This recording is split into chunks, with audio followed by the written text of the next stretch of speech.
حج میں یہی ہوتا ہے. حالانکہ وہ شیطان نہیں ہے, وہاں شیطان کھڑا نہیں ہے, وہاں شیطان نہیں کھڑا ہے. بس یوں ہی کنکریٹ کا ایک پلر بنا لیا گیا اور اس کو مان لیا ہم نے, نسبت دے دیا کہ یہ شیطان ہے, تو شیطان کو مارا جا رہا ہے. حالانکہ وہ شیطان نہیں, شیطان تو نہ جانے کہاں, کیا معلوم کہاں وہ شیطان, لیکن ہم اس کو مان رہے ہیں. یہ سارے اچھا شیطان بھی دیکھیے وہاں 3 ہیں. اب 3 سے وہاں 3 ہیں, میں نے اور کچھ نہیں کہا ہے نا. اچھا 3 ہیں کیوں؟ چونکہ شیطان نے 3 کو بہکایا تھا, حضرت حاجرہ کو, حضرت ابراہیم کو اور حضرت اسماعیل کو. 3 کو بہکایا تھا نا, یہی تو. سب سے پہلے گیا تھا حضرت حاجرہ کے پاس, اور حضرت حاجرہ کے پاس پہلے گیا کیوں؟ وہ جانتا تھا کہ عورت کا شکار بڑا آسان ہوتا ہے, لوگ بہتر ہے لاؤ پہلے اسی کو شکار کیا جائے. تو پہلے حضرت حاجرہ کے پاس گیا, کیونکہ اس سے پہلے وہ ایسا شکار کر چکا تھا. ایک نبی کی بیوی کو شکار بنا چکا تھا, حضرت نوح کی بیوی کو. ابراہیم سے پہلے ایک شکار کر چکا تھا, تو اس نے سوچا لاؤ آسان شکار یہی ہے, پہلے نبی کی بیوی کے پاس جایا جائے. نبی کی بیوی کے پاس گیا, کہا بھائی کہاں ہیں ابراہیم؟ اندر سے آواز آئی کہ وہ بیٹے کو لے کے کہیں گئے ہیں. کہا اچھا بیٹے کو لے کے کہیں نہیں گئے ہیں؟ ارے بیٹے کو قتل کرنے گئے ہیں, جلدی باہر نکلو, باہر آؤ, اور وہ گئے ان کو جا کے بچاؤ, نہیں تو وہ قتل کر دیں گے. تو حضرت حاجرہ نے کہا کہ یہ تم کیا کہہ رہے ہو, تم ہو کون؟ تو کہا میں کچھ بھی ہوں, لیکن اگر بچے کی جان پیاری ہے تو گھر سے باہر نکلو, جلدی کرو, ورنہ قتل کر دیں گے. جیسے ہی اتنا کہا تو حضرت حاجرہ نے لا حول پڑھا, لا حول ولا قوت الا باللہ العلی العظیم, شیطان ہے تو. اس نے کہا سب تو ٹھیک ہے, لیکن یہ بتاؤ تم نے سمجھا کیسے کہ میں شیطان ہوں؟ تم کو پتا کیسے چلا؟ تو حضرت حاجرہ نے کہا کہ سمجھا کیسے؟ ارے جو نبی کی بیوی کو گھر سے باہر نکالے وہ شیطان نہیں اور ہے کہاں, چاہے اس زمانے میں ہو چاہے آج کے زمانے میں ہو, اگر نبی کی بیوی کو گھر سے باہر نکال رہا ہے تو شیطان ہی ہے. بے شک. نعرہ تکبیر, نعرہ رسالت, نعرہ حیدری, نعرہ حیدری, فضائل اہل بیت, ذکر شہدائے کربلا, نعرہ تکبیر, نعرہ رسالت. شیطان کی پہچان تب بھی تھی, اور اس امت میں اس نبی کے زمانے میں بھی وہ اصول نہیں بدلا. اب وہاں سے مایوس ہو گیا, حضرت ابراہیم کے پاس آ کے پہنچے. حضرت ابراہیم کو سمجھا, کہہ رہے بھائی کیا کر رہے ہو, بیٹے کو قتل کر رہے. ہاں قتل کریں گے, کیا ہم قتل کریں گے, اس لیے کہ ہمیں خواب نظر آیا ہے, اللہ نے مجھے خواب دکھایا ہے, حق نے مجھے حق خواب دکھایا ہے. تو کہتے خواب تو ایسا میں بھی دیکھتا رہتا ہوں بھائی, ایسے خواب دیکھ کے اور خواب پہ عمل کرو گے تب تو سمجھو سب کہانی خراب ہو جائے گی, بڑا نقصان اٹھانا پڑے گا. حضرت ابراہیم سے کہا کہ ایسے خواب تو میں بھی دیکھتا ہوں, اس لیے اس خواب پہ عمل نہ کرو. حضرت ابراہیم نے کہا کہ تو شیطان ہے, لا حول ولا قوت. شیطان نے کہا تم نے کیسے جانا کہ میں شیطان ہوں؟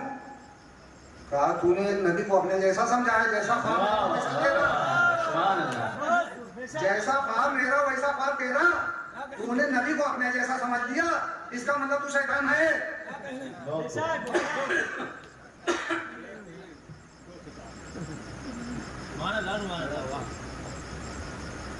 ابراہیم کے بعد حضرت اسماعیل کے پاس پہنچ گیا. حضرت اسماعیل وہ سمجھانے لگا کہ کہاں آئے ہو, دعوت میں دعوت بتا کے لایا گیا ہے, تمہارا باپ تمہیں ابھی قتل کر دے گا. بہت سمجھایا, بہت سمجھا. حضرت اسماعیل نے کہا کہ ارے بھائی تم کیوں مجھے سمجھا رہے ہو, میرے والد ہیں, محترم ہیں, شفیق ہیں ہمارے لیے, وہ جو بھی کریں گے اچھا ہی کریں گے۔ ابلیس نے کہا اچھا تو کریں گے، لیکن مسئلہ یہ ہے کہ اب یہ ہو گئے ہیں بوڑھے، اب یہ بوڑھے ہو گئے، اب ان کا دماغ صحیح کام نہیں کر رہا ہے، اور تم دھیرے سے اٹھو اور سخت سے یہاں سے نکل جاؤ، تم یہاں سے بھاگ جاؤ۔ بوڑھے ہو گئے ہیں، دماغ صحیح کام نہیں کرتا ہے، تم جلدی سے یہاں فرار ہو جاؤ۔ حضرت اسماعیل نے بھی لاہور پڑھا اور کہا تو شیطان ہے، بھاگ یہاں سے، لا حول ولا قوت۔ ابلیس نے بھاگتے ہوئے کہا کہ میں بھاگا تو جا رہا ہوں، لیکن یہ تو بتاؤ تمہیں پتا کیسے چلا؟ اسماعیل نے کہا جو نبی کی دماغ پہ شک کرے وہ ابلیس ہی ہوتا ہے۔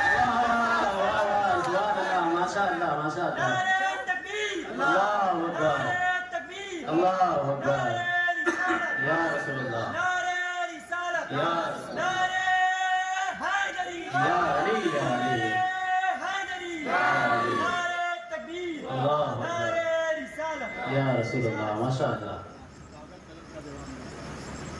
الیوم اکملت لکم دینکم واتممت علیکم نعمتی۔ تو اللہ نے کیا فرمایا کہ آج کے دن میں نے تمہارے لیے تمہارے دین کو کامل کر دیا، مکمل کر دیا، کمپلیٹ کر دیا۔ اس کا مطلب آج سے پہلے کمپلیٹ نہیں رہا ہوگا۔ پہلے تو میں ایک چیز یہ بتا دوں کہ عام طور سے ہم عام بول چال میں بول جاتے ہیں دین شریعت سب ایک ہی معنوں میں بولتے چلے جاتے ہیں۔ سچ یہ ہے کہ دین اور شریعت میں تھوڑا سا فرق ہے۔ دین ایک بڑے دائرے کا نام ہے اور شریعت اس دین کے اندر چھوٹے دائرے کا نام ہے۔ شریعت دین کے اندر ہے، بات نہیں ہے، لیکن شریعت دین کے اندر ایک چھوٹے دائرے کا نام ہے اور دین ایک بڑے دائرے کا نام ہے۔ جیسے اسے اگر میں مثال سے سمجھانا چاہوں تو ہمارا ملک بھارت ہے، اتر پردیش ایک اسٹیٹ ہے، ایسے ایسے کئی اسٹیٹ اس میں ہیں، لیکن سب بھارت ہیں۔ ایسا نہیں کہ اتر پردیش بھارت نہ ہو، ہے، لیکن اس بڑے دائرے میں ایک چھوٹا دائرہ ہے، اس بڑے دائرے میں ایک چھوٹا دائرہ ہے۔ تو دین بہت بڑے دائرے کا نام ہے، اس میں ایک چھوٹا دائرہ ہے جسے ہم شریعت کہتے ہیں۔ شریعت ہمیشہ بدلتی رہی ہے، دین کبھی نہیں بدلا ہے۔ مطلب آپ اتر پردیش سے مدھیہ پردیش چلے جائیں، راجستھان چلے جائیں، مہاراشٹر چلے جائیں، تو اسٹیٹ تو بدلتا رہے گا لیکن ملک نہیں بدلے گا۔ ایسے ہی شریعتیں تو بدلتی رہی ہیں لیکن دین نہیں بدلے گا۔ اب دین کی بنیادی چیزیں جو ہیں وہ کبھی نہیں بدلتی۔ ہو سکتا ہے ایک چیز میں یہ بتا دوں کہ ہو سکتا ہے کچھ قانون ایسا ہو اتر پردیش کا جو دوسرے اسٹیٹ میں لاگو نہ ہو، ایسا ہو سکتا ہے۔ ہو سکتا ہے کوئی قانون مہاراشٹر کا ہو جو یہاں لاگو نہ ہو، لیکن سینٹرل گورنمنٹ کا جو قانون ہوگا، جو بھارت سرکار کا قانون، وہ پورے ملک پر لاگو ہوگا، ہر اسٹیٹ پر لاگو ہوگا۔ ایسے ہی جو دین کے اصول ہوتے ہیں وہ ہر شریعت میں ہوں گے، لیکن کوئی ضرورت نہیں ہے کہ ایک شریعت کی بات دوسری شریعت میں ہو۔ پھر بھی دین کو کامل کیا گیا ہے آج کے دن۔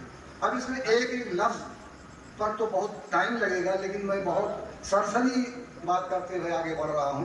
الیوم، آج کے دن، آج کے دن، جس دن نبی نے، جس دن یہ آیت کریمہ نازل ہوئی، اس دن کو کہا گیا ہے آج کا دن۔ اب وہ دن کون سا تھا اس سے مجھے مطلب نہیں۔ کوئی کہہ رہا ہے 9 ذی الحجہ کی تاریخ تھی، بخاری شریف میں تو یہی ہے 9 ذی الحجہ، لیکن اور جگہوں پر 18 ذی الحجہ کی تاریخ آئی ہوئی ہے۔ خیر اس بحث میں مجھے پڑھنا ہی نہیں، وہ 9 ہے کہ 18 ہے، وہ 9 ہے یا 18 ہو، لیکن 9 ہو یا 18 ہو، بہرحال اس تاریخ کو، دین کو کامل کر دیا گیا، دین کو مکمل کر دیا گیا۔ اب اس سے پہلے مجھے یہ دیکھنا ہے کہ ذی الحجہ سے پہلے، نبی کے آخری حج سے پہلے کیا چیز ایسی تھی جو دین میں نہیں تھی اور بعد میں اس میں شامل کر دی گئی۔ اگر شامل نہیں کی جائے گی تو دین مکمل نہیں ہوگا۔ مکمل کرنے کا مطلب یہ ہے کہ کوئی چیز شامل کی جائے تب تو دین کمپلیٹ ہو۔ تو اب آپ دیکھیے اس میں کیا چیز نہیں تھی۔ 10 ہجری سے پہلے، 10 ہجری میں یہ آیت نازل ہوئی، 10 ذی الحجہ کا مہینہ تھا نبی کے آخری حج کے موقع پر۔ تو اس سے پہلے آپ دیکھ لیں دین میں تو ساری چیزیں پہلے تھیں، جو دین کے اصول تھے وہ آدم سے لے کے میرے نبی تک وہی تھے۔ اصول میں کوئی ایسی چیز نہیں ہے دین کے اصول میں جو اس دن ایڈ کی گئی ہو، جو اس دن جوڑی گئی ہو۔ وہ وحدانیت بہت پہلے سے تھی، آدم سے لے کے میرے نبی تک۔ رسالت میں آدم سے لے کے میرے نبی تک تھی۔ اللہ عادل ہے، اللہ کی عدالت آدم سے لے کے میرے نبی تک، قیامت آدم سے لے کے میرے نبی تک، برزخ عذاب قبر، قبر کا حساب کتاب، یہ ساری چیزیں جتنی کچھ ہو سکتی ہیں، جنت دوزخ کا تصور، یہ سب آدم سے لے کے میرے نبی تک یہ ساری چیزیں موجود تھیں۔ اب شریعت بھی اگر آپ دیکھیں تو شریعت میں تھوڑی تبدیلی کے ساتھ ساری چیزیں موجود تھیں۔ نماز پہلے سے تھی، ایسا نہیں ہے کہ اس امت میں نماز آئی ہو۔ نماز کا ذکر تو آپ دیکھیے اگلی امتوں میں بھی آپ کو قرآن کے حوالے سے مل جائے گا، قرآن میں ہے کہ اس سے پہلے نماز تھی، روزے بھی پہلے سے تھے، وہ روزے کی آیت بھی بتا رہی ہے، روزے کی آیت بتا رہی ہے کہ تم سے پہلے بھی پہلے لوگوں کا بھی روزہ فرض کیا گیا ہے، ان کے لیے بھی روزہ واجب کر دیا گیا تھا۔ تو یہ تمام چیزیں پہلے سے، آخر وہ کون سی ایسی چیز ہے جو اس دین میں شامل کی گئی، دین میں، شریعت میں نہیں، اس لیے کہ دین کو مکمل کیا گیا ہے، شریعت کو مکمل نہیں کیا گیا، شریعت کو مکمل نہیں کیا گیا ہے آج کے دن، بلکہ دین کو مکمل کیا گیا ہے۔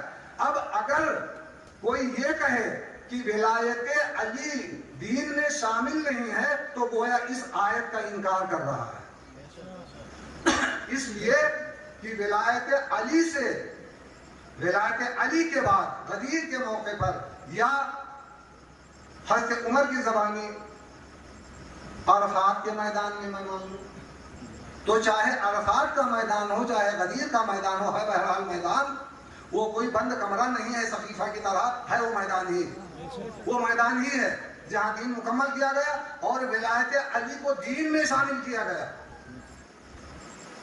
ہمیں اس تاریخ پہ اختلاف میں اس میں نہیں پڑھنا چاہتا ہے، لیکن دین مکمل کیا گیا ہے ولایت علی سے۔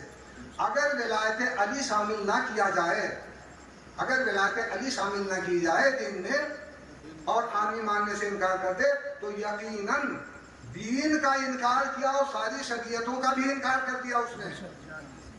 اور اس بات کو ثابت کیا ہے امام حسین نے کربلا میں، اس بات کو امام حسین نے کربلا میں جا کے ثابت کر دیا ہے کہ اگر ولایت علی نہیں ہے، اگر ولایت نہیں ہے، اگر امامت کا کوئی انکار کر دے گا، اگر ولایت کا انکار کر دے گا تو دین کے تمام اصول کا انکار مانا جائے گا، شریعت کے تمام احکام کا انکار مانا جائے گا۔ حالانکہ یہ بات بہت بڑی لوگوں کو معلوم ہو گئی، یہ بڑی بات نہیں ہے، یہ سچی بات ہے۔ اس لیے کہ میں آپ سے بتاؤں، آپ کو پتا ہے، آپ نے بارہا سنا ہوگا کہ حر یزیدی لشکر میں تھے، اس کو کون نہیں جانتا ہے، سبھی جانتے ہیں، لیکن ادھر چلے آئے ٹھیک وقت پر، جنگ کے دوران امام حسین کی خدمت میں اس لشکر میں یا اس جماعت میں چلے آئے۔ ادھر آنے کے بعد یا اور ادھر آنے سے پہلے ان کی خیریت کیا تھی، یہ میں پوچھنا چاہتا ہوں۔ آنے سے پہلے لا الہ پڑھتے تھے یا نہیں پڑھتے تھے؟ سبھی پڑھتے تھے، یزید فوج ساری پڑھتی تھی، سب نبوت کو مانتے تھے، یہ بھی مانتے تھے، نمازیں سب پڑھتے تھے، یہ بھی پڑھتے تھے، روزے سب رکھتے تھے، یہ بھی رکھتے تھے، قرآن کی تلاوت یزیدی فوج سب کرتی تھی، حر بھی کرتے تھے، سبھی کرتے تھے، صرف اور صرف حسین نہیں تھا ان کے پاس، باقی سب کچھ تھا، سارا اسلام ان کے پاس تھا حسین کے سوا۔ اب اگر حسین کو الگ کر دیا جائے تو صرف یزیدیت بچ رہی ہے، باقی کچھ نہیں بچتا ہے۔ نمازیں بھی ہیں، روزے بھی ہیں، حج بھی ہے، زکوٰۃ بھی ہے، توحید بھی ہے، رسالت بھی ہے، جنت پہ ایمان ہے، دوزخ پہ ایمان ہے، برزخ پہ ایمان ہے، سب کچھ ہے، لیکن حسین کو نکال دیا جائے تو صرف یزیدیت بچ رہی ہے۔ یہ امام حسین نے کربلا میں ثابت کر کے بتا دیا کہ یزیدیت یہ ہے اور حسینیت یہ ہے، یہ امام حسین نے بتایا، اور یہ بتانے کی ضرورت ہے، آپ سبھی کو معلوم ہے، بار بار تمام چیزیں دیکھو، باتیں وہی ہیں، ایسا نہیں ہے کہ کوئی نئی چیز لا، بات وہی ہے، ایک الگ انداز سے آدمی، ورنہ زندگی بھر آدمی کیا بتاتا رہے گا کربلا کے بارے میں یا ائمہ کرام کے بارے میں، آدمی کیا بتاتا رہے گا، وہی بتائے گا، بس بتانے کا انداز تھوڑا سا بدل جاتا ہے، کسی کا کچھ ہے کسی کا کچھ ہے، اور یہی میں بھی آپ کے سامنے عرض کر رہا ہوں۔ الیوم اکملت لکم دینکم واتممت علیکم نعمتی۔ تو نبی کریم نے جب تبلیغ شروع کی، ابھی میں نے ایک بات عرض کیا تھا کہ دعوت ذو العشیرہ کو بہت کم لوگ جانتے ہیں، حالانکہ دین کا آغاز، اسلام کا آغاز وہی ہے، اور آغاز اسلام پر میرے نبی نے فرمایا تھا قولوا لا الہ الا اللہ تفلحوا، لا الہ کہو فلاح پاؤ گے، لا الہ کہہ دو فلاح پاؤ گے۔ آغاز اسلام کا جملہ ہے اور نبی کے آخری وقت کا، یا یوں کہا جائے کہ آخر اسلام کا جملہ جو نبی کی زبان سے نکلا، حضرت نے ابھی فرمایا تھا انی تارکٌ فیکم ثقلین، یہ جملہ ہی بتا رہا ہے کہ یہ آخری ایام کا آخری دور کا جملہ ہے، نبی کی زندگی کے آخری دور کا یہ جملہ ہے، یہ جملہ ہی نشان نہیں کر رہا ہے کہ نبی کے آخری دور کا یہ جملہ ہے۔ اب میں یہ جاننا چاہتا ہوں، آپ خود اپنے دماغ پہ زور دے کے سوچیں کہ نبی کی زندگی یا آغاز اسلام کا پہلا جملہ لا الہ، اور اسلام کے آخر کا تبلیغ اسلام کے آخر میں نبی کی زبان سے جو جملہ نکلا وہ یہ انی تارکٌ فیکم ثقلین۔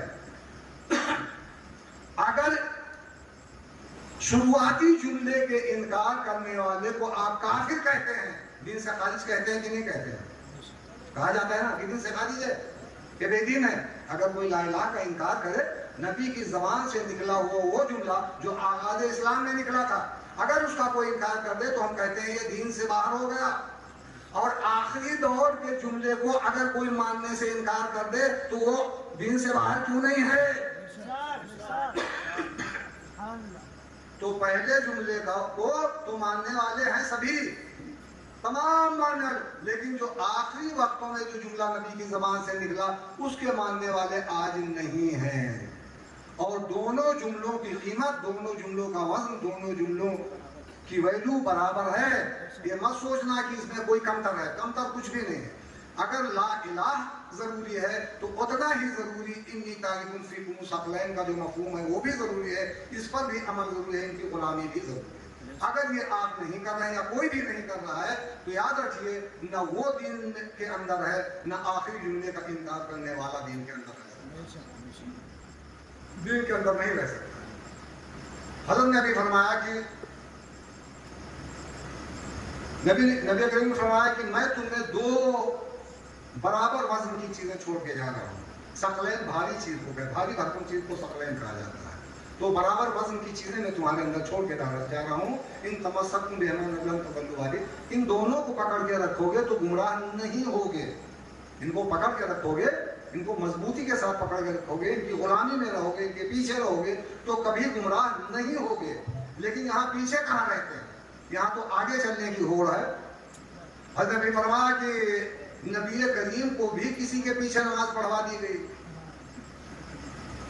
باقاعدہ کتابوں میں لکھا، لوگ تقریریں بھی کرتے ہیں، لوگ کہتے بھی ہیں کہ نبی نے اپنی زندگی میں حضرت ابو بکر اور عبد الرحمن بن عوف کے پیچھے نماز ادا کی ہے۔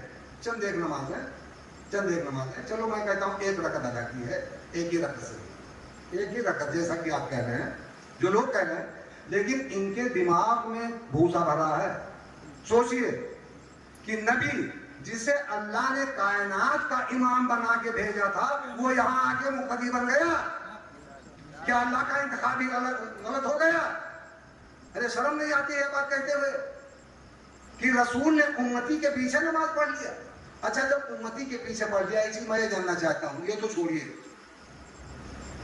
قرآن نے نبی کی زبان سے کہلوایا ہے ان کنتم تحبون اللہ فاتبعونی، نبی سے اللہ نے کہلوایا ہے کہ اس امت سے کہہ دو کہ اگر تمہیں اللہ سے محبت ہے تو میری پیروی کرو، میری اتباع کرو، میری اتباع کرو۔ اتباع کہتے ہی ہے پیچھے چلنے کو، پیچھے رہنے کو، پیروی، پے کے معنی پیچھے، روی معنی چلنا، یعنی جو پیچھے پیچھے چلے، جیسا میں کر رہا ہوں ویسا کرے تو وہ پیروی ہے۔ اگر اس جیسا میں کرنے لگوں اس کو پیروی نہیں کہتے، میں اس کی پیروی کرنے لگا۔ میں پوچھنا چاہتا ہوں جس وقت، جیسا کہ لوگ کہہ رہے ہیں کہ نبی نے نماز پڑھی امتی کے پیچھے، میں ان سے پوچھنا چاہتا ہوں کہ جس وقت میرا نبی نماز پڑھ رہا تھا امتی کے پیچھے، اس وقت کون کس کی پیروی کر رہا تھا، کون کس کی اتباع کر رہا تھا؟ کیا اس وقت نبی قرآن کی مخالفت کر رہا تھا؟ تو کتنا بڑا الزام عائد ہو رہا ہے اور کس طرح سے نبی کی تصویر کو بگاڑی گئی ہے۔ یہ نبی کی تصویر بھی گئی. تو میں عرض یہ کر رہا تھا کہ دو برابر وزن کی چیزیں نبی چھوڑ کے گئے ہیں، ان کی پیروی میں رہو گے، ان کی غلامی میں رہو گے تو تم کبھی گمراہ نہیں ہو.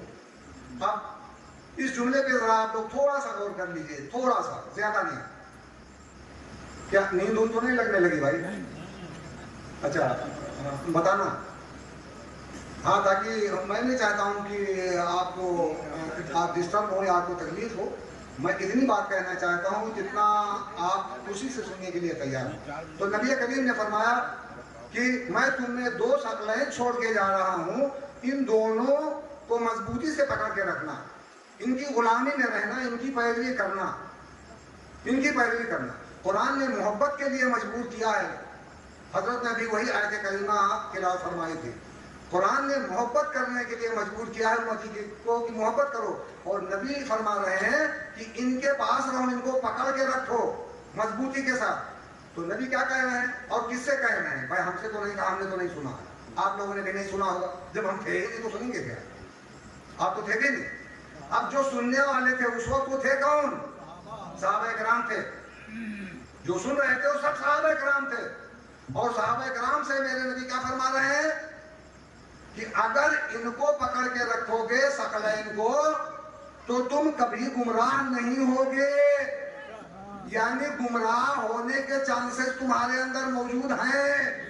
اگر تم نے چھوڑا تو گمراہ ہونا طے ہے. یہی مطلب ہوا نا. اگر گمراہی کے امکانات نہ ہوتے تو یہ جملہ کہنا ہی لایانی ہو جاتا، عبث ہو جاتا. یہ جملہ ہی عبث ہو جاتا. یعنی گمراہی کے امکانات تمہارے اندر موجود ہیں. اب یہ امت کی ستم ظریفی دیکھیے کہ نبی کی آنکھ بند ہوتے ہی ہم نے اپنا رہبر وہاں سے اٹھایا جہاں گمراہی کے چانسز موجود تھے. ہم نے وہاں سے اپنا رہبر نہیں لیا جہاں گمراہی کے امکانات موجود نہیں. ابھی تو امت کی عقل ایسی تھی، یہ امت کی عقل ہے. حضرت نے فرمایا کہ قرآن اہل بیت ایک ساتھ ہے. ارے اس طرح ایک ساتھ ہیں، ایسا نہیں کہ قرآن آپ کے ساتھ ہو تو اہل بیت آپ کے ساتھ رہیں گے. نہیں، بالکل نہیں، بالکل نہیں. قرآن آپ کے ساتھ ہے، اہل بیت آپ کے ساتھ نہیں ہو سکتے. اہل بیت آپ کے ساتھ ہیں تو قرآن آپ کے ساتھ ہوگا، تو قرآن آپ کے ساتھ ہوگا. اس لیے کہ نبی نے یہی فرمایا ہے کہ حق ادھر جاتا ہے، علی ادھر جاتا ہے. علی ادھر نہیں جاتا ہے، علی ادھر جاتا ہے، بلکہ حق ادھر جاتا ہے، علی ادھر جاتا ہے. تو قرآن بھی ادھر جائے گا، علی ادھر جائے گا. کیا آپ نے جنگ صفین میں نہیں سنا؟ جنگ صفین میں لوگوں نے کہا تھا کہ یا مولا علی، ان لوگوں نے قرآن کو نیزے پہ اٹھا دیا ہے، قرآن کو مانتے ہیں، قرآن کی تلاوت کرتے ہیں، جنگ بند کر دیا جائے. مولا علی نے کیا کہا تھا جنگ صفین میں؟ سہجی سی بھی نہیں. نبی نے فرمایا تھا ارے قرآن ان کے حلق سے نیچے نہیں اتر رہا ہے. یہی تو فرمایا تھا مولا علی نے. کہا تھا قرآن ان کی زبان پر ہے، حلق سے نیچے نہیں اتر رہا. اس لیے کہ قرآن اور علی ساتھ ساتھ ہیں، قرآن اور اہل بیت ساتھ ساتھ ہیں، ان کا ساتھ چھوٹتا ہی نہیں ہے. یہ زبان سے قرآن پڑھتے ہیں، قرآن اندر جھانک کے دیکھتا ہے. اگر دل میں بھی ہے تو حلق سے نیچے جاتا ہے، دل میں ابھی نہیں ہے تو نہیں جائے، صرف زبان پہ رہے. اگر علی دل میں نہیں ہے تو قرآن زبان پر رہے گا، حلق سے نیچے نہیں جا سکتا ہے، نہیں جائے گا. یہ تو مولا علی نے جنگ صفین میں بتا دیا تھا مجھے، اور میرے نبی نے اپنی زندگی میں بارہا بات بتائی کہ قرآن اور اہل بیت ساتھ ساتھ ہیں. ان کا ساتھ نہیں چھوٹے گا، ان کا ساتھ کبھی نہیں چھوٹے گا. حوض کوثر تک ساتھ جائیں گے. بھائی آج کوئی بھی رہبر ہو، میں نہیں کروں، میں کسی رہبر پہ اعتراض نہیں کرتا کہ وہ خراب ہے، لیکن میں اتنا ضرور کہتا ہوں کہ ایسا رہبر کوئی لا کے مجھے دے جو قرآن کے ساتھ حوض کوثر تک مجھے لے کے جائے. اگر ایسا کوئی رہبر ہے تو مجھے قبول ہے، اور اگر نہیں تو بھائی اپنے رہبر اپنے پاس رکھو. میرے پاس وہ رہبر ہیں جو اس دنیا سے اور حوض کوثر تک مجھے اپنے ساتھ لے کے جائیں گے، اکیلا نہیں چھوڑنے والے. تو یہ دونوں ایک ساتھ رہیں گے، قرآن اور اہل بیت. قرآن اور اہل بیت جدا نہیں ہوں گے حوض کوثر تک. یہ کہہ کے یقیناً نبی نے اہل بیت کا کردار، اہل بیت کا مزاج بیان کر دیا۔ سچ تو یہ ہے کہ اللہ کے رسول نے اہل بیت کا مزاج بیان کر دیا، اہل بیت کا کیریکٹر بیان کر دیا۔ اس لیے کہ اگر مزاج میں اختلاف ہوگا تو بوڑھا بچہ ساتھ میں رہ نہیں پائیں گے۔ کتنی دیر رہیں گے؟ تھوڑی دیر رہیں گے۔ یہ تو نہیں ہو سکتا ہے کہ پوری زندگی آخری سانس تک ساتھ رہیں، یہ تو ہو ہی نہیں سکتا، یہ ہو ہی نہیں سکتا۔ دیکھو ساتھ بھی کئی طرح کا ہوتا ہے، ایک چیز میں یہ بتا دوں، یہاں یہ نبی نے فرمایا ہے، میں بس چند ایک چیزیں آپ سے عرض کروں، آپ سننے کے موڈ میں ہیں ہمیں لگ رہا ہے۔ نبی نے فرمایا کہ دونوں ایک دوسرے سے جدا نہیں ہوں گے۔ قرآن اہل بیت کے ساتھ ہے اور اہل بیت قرآن کے ساتھ ہے۔ قرآن اہل بیت کے ساتھ، اہل بیت قرآن کے ساتھ، یعنی دونوں ایک دوسرے کے ساتھ۔ یہ آپ نہیں کہہ سکتے ہیں کہ صرف قرآن اہل بیت کے ساتھ ہے، یا یہ بھی نہیں کہہ سکتے ہیں کہ اہل بیت قرآن کے ساتھ، نہیں، دونوں ایک دوسرے کے ساتھ ہیں۔ ساتھ کا مطلب کیا ہوتا ہے، میں اسے تھوڑا سا سمجھا دوں، چونکہ ہمارا آپ کا ساتھ ہے اس وقت ہمارا آپ کا ساتھ ہے کہ نہیں؟ میں 100% اس وقت آپ کے ساتھ ہوں، ایسے نہیں، ذہنی طور پر بھی، دماغی طور پر بھی میں اس وقت تمہارے ساتھ ہوں۔ اگر ذہنی طور پر تھوڑی دیر کے لیے میں آپ کے ساتھ نہ رہوں تو نہ جانے کہاں سے کہاں بولتا چلا جاؤں، کیا بولتا چلا جاؤں، کوئی ٹھکانا نہیں۔ اس لیے میں 100% آپ کے ساتھ ہوں۔ اب اگر آپ 100% میرے ساتھ نہیں ہیں تو یہ بات سن لو، جو میں کہوں گا اس میں سے آدھا سمجھو گے، آدھا نہیں سمجھو گے۔ یعنی میں تو 100% ہوں تمہارے ساتھ، لیکن کوئی ضروری نہیں ہے کہ آپ بھی میرے پاس ساتھ 100% ہوں۔ میرا تو 100% آپ کے ساتھ رہنا مجبوری ہے اس وقت، اس لیے کہ اگر میں ذہنی طور پر آپ سے ہٹا 1 منٹ کے لیے تو میں موضوع سے ہٹ جاؤں گا، میں کیا سے کیا بولنا شروع کروں گا۔ لیکن آپ ہٹ سکتے ہیں، آپ سنتے رہیں اور دماغ آپ کا چلتا رہے کہیں دوسری کا، سوچنا آپ شروع کر دیں کہیں اور، یہ بھی ہو سکتا ہے۔ تو آپ میرے ساتھ نہیں، میرے ساتھ آپ تبھی ہوں گے جب ایک پل کے لیے آپ کچھ سوچیں بھی نہ، صرف سنیں وہی سوچیں، جو آپ سن رہے ہیں وہی سوچیں، جو میں کہہ رہا ہوں وہی سوچیں۔ یہ 100% کا ساتھ ہے۔ تو اب قرآن اور اہل بیت کا ساتھ 100% کا ہے، ایسا نہیں ہے کہ تھوڑا ہو، نہیں، تھوڑا نہیں، 100% کا ساتھ، پوری طرح سے قرآن اہل بیت کے ساتھ ہے اور اہل بیت پوری طرح سے 100% قرآن کے ساتھ ہے۔ جیسے میں آپ کے ساتھ ہوں ایسے قرآن اور اہل بیت دونوں ایک دوسرے کے ساتھ ہیں۔ اس طرح سے کوئی نہیں رہا ہے، اس طرح امت میں کوئی نہیں رہا، کوئی رہا ہی نہیں، کسی کا ساتھ نہیں۔ صرف یہی ایک جماعت ایسی ہے، یہی ایک جماعت ایسی ہے، قرآن جس کے ساتھ اور یہ قرآن کے ساتھ۔ یہ 12 ہیں اور میرے نبی اور حضرت فاطمہ کو لے کے 14، یہ 14 ایسے ہیں کہ قرآن ان کے ساتھ ہے، یہ قرآن کے ساتھ ہے۔ لیکن کیا کرو گے؟ اس امت کی ستم ظریفی اگر آپ دیکھیں گے تو بخاری میں ایسی روایات موجود ہیں کہ بعض اللہ نبی کریم قرآن کی آیتیں بھی بھول گئے تھے، قرآن کی آیت بھول گئے تھے، جو قرآن ہی کی تبلیغ کے لیے آیا، جو قرآن ہی سکھانے کے لیے آیا۔ حضرت یہ بخاری میں روایت ہے، آپ کو ملی ہو، ایک صاحب تلاوت کر رہے تھے، میں پورا واقعہ بیان کر دوں، ایک صاحب تلاوت کر رہے تھے مسجد نبوی میں، نبی کریم نے آواز سنی تو پوچھا یہ کون ہے؟ بتایا یہ فلاں صاحب تلاوت کر رہے ہیں۔ نبی کریم نے فرمایا اللہ ان پہ رحم کرے، یہ آیتیں تو میں بھول ہی گیا تھا، اس نے مجھے یاد کیا۔ ایسے ہی بخاری شریف چاہیے تو میں اس کا حوالہ صبح آپ کو واٹس ایپ پر بھیجوا دوں گا۔ تو یہاں تو یہ خیریت ہے کہ نبی کو قرآن کے اور قرآن کو نبی کے ساتھ ماننے کے لیے لوگ تیار نہیں ہیں، اور نبی فرما رہے ہیں اپنے اہل بیت کے بارے میں کہ اہل بیت قرآن کے ساتھ اور قرآن اہل بیت کے ساتھ ہے۔ تو جو نبی ہی کو قرآن کے ساتھ نہ مانے وہ اہل بیت کو کیا مانے گا؟ وہ اہل بیت کو کیا مان پائے گا بھائی؟ اس کے لیے تو بہت بھاری کام ہے۔ یہاں تو جب آپ علیہ السلام کہتے ہیں تو اس کے سر کے اوپر سے نکلتا ہے، یہ آواز اس کے سر کے اوپر سے نکل جاتی ہے۔ علیہ السلام اس کے لیے بوجھ ہے، بوجھ، وہ رضی اللہ کہتا ہے، وہ رضی اللہ کہہ رہا ہے. حالانکہ رضی اللہ کی یہ خیریت ہے، رضی اللہ کی یہ خیریت ہے، میں آپ سے بتا دوں کہ رضی اللہ کہتے ہوئے اب شرم آتی ہے کسی نیک اور اچھے انسان کو، اس لیے کہ معاویہ بھی رضی اللہ، اس کا بیٹا بھی رضی اللہ، یزید کو بھی رضی اللہ لکھا گیا ہے اور کہا گیا ہے. ابھی چند برس پہلے مہو سے ایک کتاب چھپی، اس کتاب ہی کا نام ہے امیر المومنین یزید رضی اللہ. تو اب رضی اللہ کی حیثیت کیا ہے، اس کی حقیقت کیا ہے، اندازہ لگا لیجئے. جن کو یہ لوگ رضی اللہ کہتے ہیں وہ رضی اللہ کیسے ہوں گے، اندازہ لگاؤ. تو علیہ السلام ان کے سروں سے گزر جائے. حالانکہ علیہ السلام بخاری میں موجود ہے، بخاری موجود ہے. یہ الگ بات ہے، اس کا ٹرانسلیشن کرتے ہوئے ہمارے مفتی شریف الحق صاحب نے رضی اللہ ہی لکھا ہے، علیہ السلام نہیں لکھا. شارح بخاری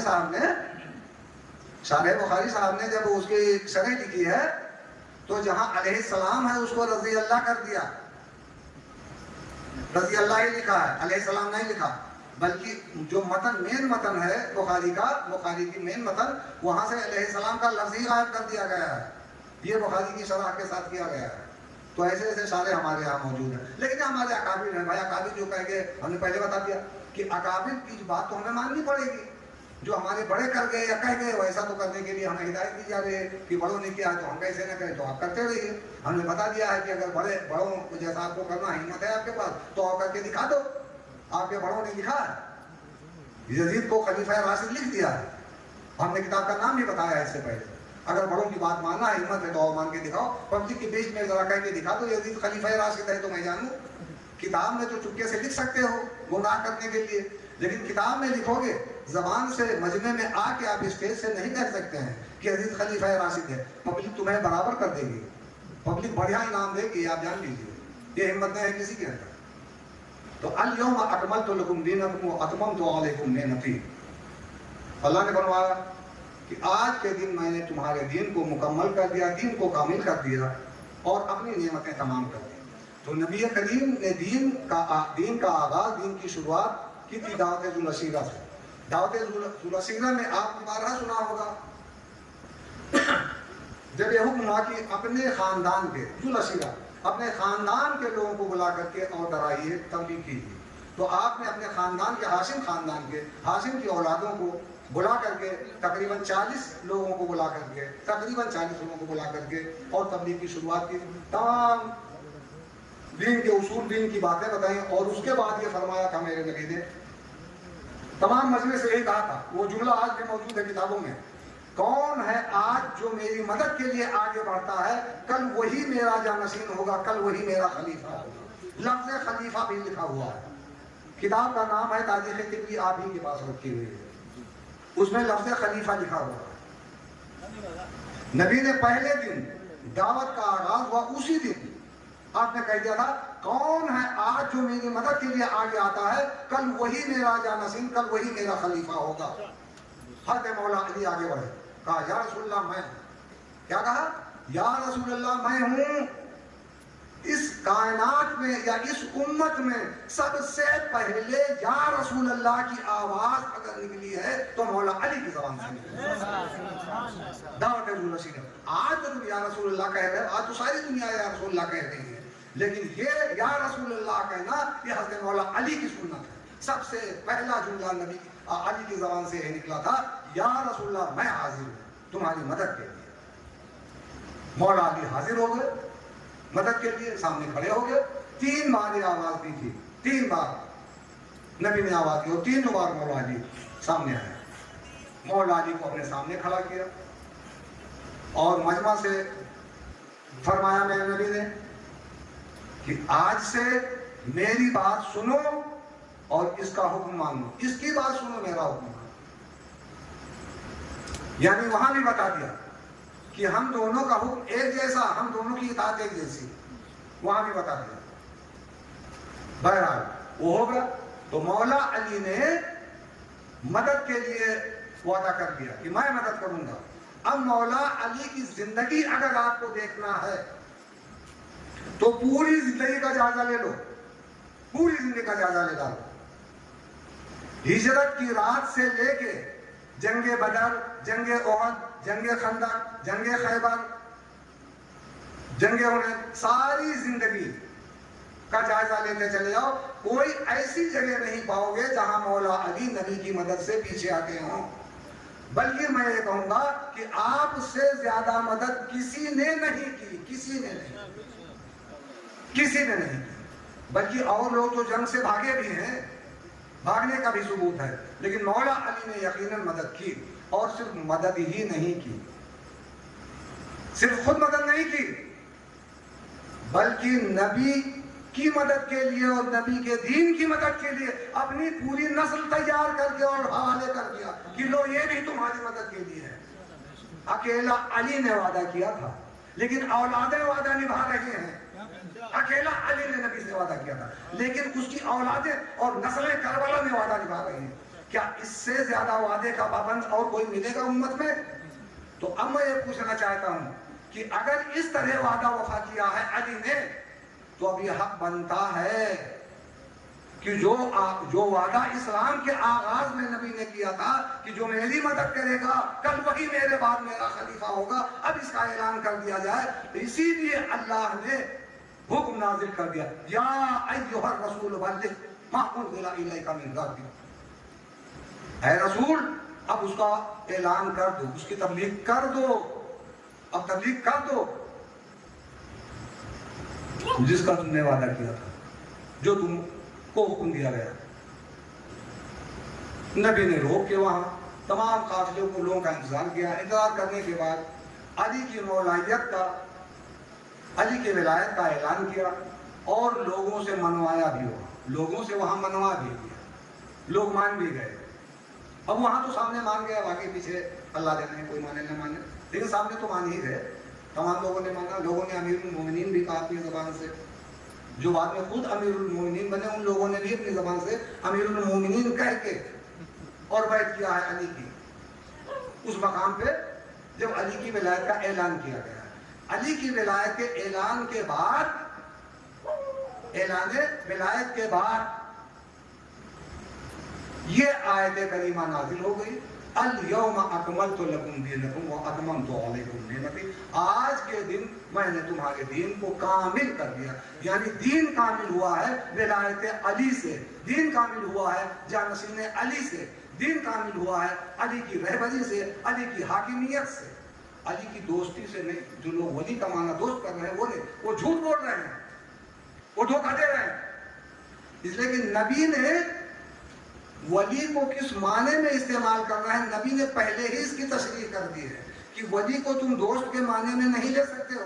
اس لیے کہ نبی نے جب مجمع کو روکا اور پوچھا تو سب سے پہلا جملہ یہی نبی نے پوچھا تھا اپنے امتی سے، تمام صحابہ کرام سے، کہ کیا تمہاری جانوں پر تم سے زیادہ میرا حق ہے یا نہیں ہے؟ میرا حق تم خود اپنے سے زیادہ تسلیم کرتے ہو یا نہیں؟ یعنی جتنے بڑے حاکم تم اپنے جان کے ہو، اس سے زیادہ حق، اس سے بڑا حاکم مجھے مانتے ہو یا نہیں؟ یعنی میں تمہاری جانوں پر حاکم ہوں کہ نہیں ہوں، سب سے پہلے پوچھ لیا تھا۔ تو لوگوں نے کہا یا رسول اللہ کیوں نہیں، ایسا ہی ہے، یقیناً ہماری جان پر جتنا میرا حق ہے اس سے زیادہ تمہارا حق میری جان پہ ہے۔ یعنی پوری طرح میں غلام ہوں، تم آقا ہو، تم جو چاہو تصرف کرو، تم جو چاہو کرو، پوری طرح سے ہم تمہاری حاکمیت میں ہیں۔ تو حاکمیت کے معنی میں، اولو الامر کے معنی میں یہاں ولایت کو استعمال کیا اللہ نے۔ اس کے بعد اللہ کے رسول نے ارشاد فرمایا کہ اگر سن لیا، اگر تم نے ہماری حاکمیت کو تسلیم کر لیا ہے تو اب سنو، اللہ میرا مولا ہے۔ یعنی ایسے اسی معنی میں اللہ میرا حاکم ہے، اسی معنی میں اللہ میرا مولا ہے اور میں تمام مومنین کا مولا ہوں، اور جس کا مولا میں ہوں اس کا مولا علی ہے۔ یہ اعلان کیا ہے۔ اب ولایت کو، اس مولایت کو جو دوست کے معنی میں لے رہے ہیں، وہ نبی کی تشریح کو بھی غلط ثابت کرنا چاہتے ہیں۔ جو نبی نے خود اپنی زبان سے تشریح کر دیا ہے اعلان سے پہلے، نبی کی تشریح کو بھی غلط ثابت کرنا چاہتے ہیں کہ نبی نے بھی غلط بیانی سے کام کیا۔ یہ کام کر رہے ہیں لوگ۔ تو علی کے ولایت کا اعلان اور دین کے مکمل ہونے کی سند اس امت کو مل گئی، اس امت کو سند مل گئی۔ لیکن میں ایک چیز اور عرض کر دوں، لوگوں نے بیعت تو کر لیا، امیر المومنین بھی کہا لوگوں نے، لیکن علی سے بغض موجود تھا تمام لوگوں کے اندر. حالانکہ خود تو سامنے نہ آ سکے، لیکن بڑا حساب کتاب لگا کے ایک آدمی کو تیار کر ہی لیا. آخر میں ایک آدمی کو تیار کر لیا. تھوڑی دیر میں ملا وہ آدمی، 2-4-6 دن کے بعد ملا، لیکن ایک آدمی مل ہی گیا. اس کا نام تھا حارث بن نعمان فوری. اور اس سے کہا کہ جا، عذاب نہیں آئے گا تیرے اوپر. اور انکار کرتے، علی کی ولایت کا انکار کر کے بول نہیں مانتا. اور ڈر تو ہو رہا تھا، لیکن اس کو سمجھایا گیا کہ نہیں، عذاب نہیں آئے گا. قرآن میں ہے، اللہ نے فرمایا ہے کہ اللہ اس وقت تک عذاب نہیں دیتا ہے کیونکہ اے نبی اس میں تم موجود ہو. اے نبی تم ان کے بیچ میں موجود ہو، اس لیے اللہ عذاب نہیں دیتا ہے، ورنہ اور امتوں کی طرح عذاب نازل کر دیتا. تو لوگوں نے یہی سمجھا دیا کہ نبی موجود ہے، تیرے اوپر عذاب آئے گا نہیں. اور وہ چلا گیا. اس نے پوچھا نبی سے کہ یا رسول اللہ ذرا بتائیے، جو تم نے کہا ہم نے سب کچھ مان لیا. ایک خدا کو کہا نہ جانے کہ خدا سے ہم لوگوں کے پاس سب کو چھوڑ دیا، ایک خدا کو مان لیا. آپ کی نبوت رسالت کو مانا، حج کیا، روزے رکھے، زکات دیا، جو حکم دیتے گئے ہم لوگ کرتے گئے، سب کچھ کرتے گئے. تمہاری حکومت کو تسلیم کر دیا، تمہیں سب سے بڑا حاکم اپنے تسلیم کیا. اب اپنے جانے کے بعد ہمارے سروں پر اپنے بھائی کو مسلط کر کے جا رہے ہو. یہ اپنی مرضی سے تم نے کیا یا اللہ کا حکم ہے؟ اب ایک طرف تو قرآن کہہ رہا ہے کہ نبی اللہ کے حکم کے بغیر بولتا ہی نہیں، اپنی مرضی سے بولتا ہی نہیں. سورہ نجم قرآن کہہ رہا ہے کہ نبی اپنی مرضی سے بولتا بھی نہیں ہے. اور یہ بیوقوف پوچھ رہا ہے کہ تم اپنی مرضی سے حکم دے رہے ہو یا اللہ کی طرف سے. جب علی کی دشمنی یا علی کا بغض آتا ہے تو عقل کام کر دینا بھی چھوڑ دیتی ہے، ورنہ قرآن اس کے سامنے موجود تھا. وہ سوچ لیتا، یہ سوال ہی نہ کرتا. لیکن یہ سوال اس نے کیا. نبی نے فرمایا کہ سن، یہ حکم اللہ کی طرف سے، اللہ نے حکم دیا ہے کہ میں علی کو ولایت کے عہدے پر فائز کروں، اپنے بعد اپنا نائب، اپنا خلیفہ بناؤں، اپنا جانشین بناؤں. یہ حکم اللہ کی طرف سے. تو اس نے کہا ٹھیک ہے، اگر اللہ کی طرف سے حکم ہے تو اپنے اللہ سے کہہ دو مجھ پہ عذاب نازل کر دے. وہ جانتا تھا کہ عذاب تو آئے گا نہیں، اس لیے نبی موجود ہے، نبی کی موجودگی میں عذاب نہیں آئے گا. اس نے سن رکھا تھا، قرآن میں آیت بھی موجود ہے کہ نبی ہے اس لیے اللہ عذاب نہیں دیتا ہے. اس نے کہا کہ ٹھیک ہے، عذاب نازل کر دو. جیسے اس نے کہا ویسے ایک پتھر آ کے اس کے سر پہ گرا اور وہ ہلاک ہو گیا. اب بتاؤ، قرآن میں ہے اللہ نے کہا کہ میں عذاب نہیں دوں گا اے نبی، اس لیے کہ تم اس میں موجود ہو، اس امت میں، وہاں تم موجود ہو، میں عذاب نہیں دوں گا. لیکن اس کے بعد بھی عذاب آ گیا، اس کے بعد بھی عذاب نازل کر دیا اللہ نے. کیوں نازل کر دیا؟ اللہ سے اگر آپ پوچھیں تو یقیناً اللہ آپ کو آواز دے گا اور بتائے گا کہ میں نے عذاب کیوں دیا ہے. اللہ آپ سے بتائے گا کہ عذاب میں نے اس لیے دیا ہے، اس کے سر پہ پتھر میں نے اس لیے پھینک کے اس کو ہلاک کیا ہے کہ اس سے پہلے ہم نے جن کو ہلاک کیا ہے پتھروں سے، ان لوگوں نے خانہ کعبہ کو گرانے کا ارادہ کیا تھا. ان لوگوں نے خانہ کعبہ کو گرانے کا ارادہ کیا تھا، ان کو ہلاک کیا ہے. اور اس نے مولود کعبہ کی بے حرمتی کی ہے، اس لیے ان کو ہلاک کرنا ضروری تھا. اور عذاب نہیں آتا ہے اس لیے دوسروں پر. اور یہاں عذاب نازل کرنے کی وجہ یہ ہے کہ اگر کوئی اللہ کی شان میں گستاخی کرے تو اللہ عذاب نہیں دے گا، لیکن علی کی ولایت کی شان میں، علی کی شان میں اگر کوئی گستاخی کر رہا ہے تو اللہ پھر اصول اپنے توڑ سکتا ہے. آپ جان لیجیے گا، پھر وہاں کوئی اصول نہیں، وہاں کوئی سمجھوتا نہیں ہے. اس لیے کہ علی ولایت پہ فائز ہے اور علی امام ہے، پہلا امام ہے، یعنی پہلا محافظ ہے دین کا. جو نبی ہوتے ہیں یہ دین لاتے ہیں، یا ہم کہیں کہ انبیاء انبیاء کرام کا آنا یہ دین بنانے کا سلسلہ ہے، اور امامت یہ دین کو بچانے کا سلسلہ ہے۔ تو دین کو بچانے کے سلسلے کی پہلی کڑی تھی، اگر دین کے بچانے اور دین کے محافظ کی جو پہلی کڑی ہے اگر وہی خرابی پیدا کر دیں گے لوگ تو یہ دین نہیں بچے گا۔ اس دین کو بچانے کے لیے ضروری تھا کہ اس پہلے گستاخ کو ہلاک کر دیا جائے اور یہ اصول توڑ دیا جائے، اس لیے اللہ نے اصول توڑ کے اس کو ہلاک کر دیا، ورنہ اس کو ہلاک نہ کیا جاتا۔ اور جس نے بھی اس کے بعد ائمہ کرام کے سامنے گستاخی کی ہے اس کو اس طرح فوراً ہلاک نہیں کیا گیا ہے، کچھ وقت لگایا گیا ہے، لیکن چونکہ پہلا محافظ تھا، وہ پہلا محافظ تھا، اس لیے پہلے محافظ کے ساتھ بدتمیزی کرنے والا اور اس کے انکار کرنے والے کو عذاب دینا فوراً ضروری تھا، تاکہ دنیا کے لیے ہمیشہ کے لیے سبق ہو جائے کہ پہلے محافظ کے لیے اگر کوئی انکار کر رہا ہے، اگر اسے انکار کر رہا ہے تو اسے ہلاک دینے میں اللہ بالکل پس و پیش نہیں کرتا ہے، کوئی دیر نہیں لگاتا ہے۔